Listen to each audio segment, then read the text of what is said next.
Okay guys, good morning, good morning. So, ituturo ko po sa inyo kung paano po mag-purchase. Mag-purchase po sa ating store sa website. If ever na mag-order po kayo ng reseller package para direct nyo na pong ma-order sa ating company. Ganito po yun guys, para hassle-free din po sa inyo. Ganito po. Una, ito, nakikita nyo po itong store. Itong store, i-click nyo lang po itong store. Yan.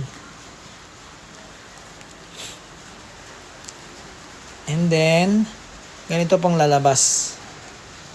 Yan. Loading, ayan. Kung nakikita nyo po yung new reseller package dyan guys, ayan po, yung 949. Ayan po. Yung 949 kasi guys, kasi nasa distributorship pa ako, kaya meron pong discount yan. Kung reseller po, 999 po yan. So, ang ilalagay po natin dyan is 1. Okay, so i-add po natin. And then, piliin nyo po dito sa may variants, guys. Piliin nyo po yung bestseller natin na FH sa pang-babae. Lagyan natin yung quantity ng 1. And then, add. And then, click OK. Tapos, mamimili pa tayo ng isa. Yung M7 naman.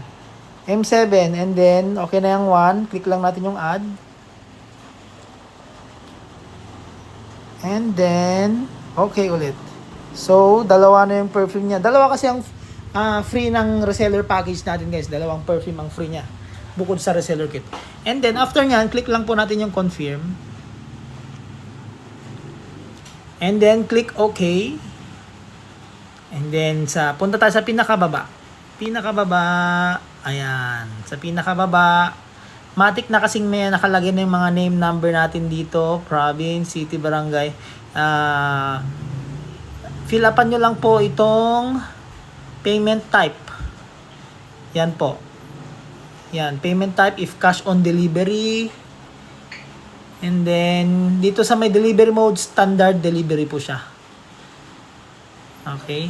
Ganun lang po guys. And then, click nyo na po yung checkout. Ganun lang po kasimple.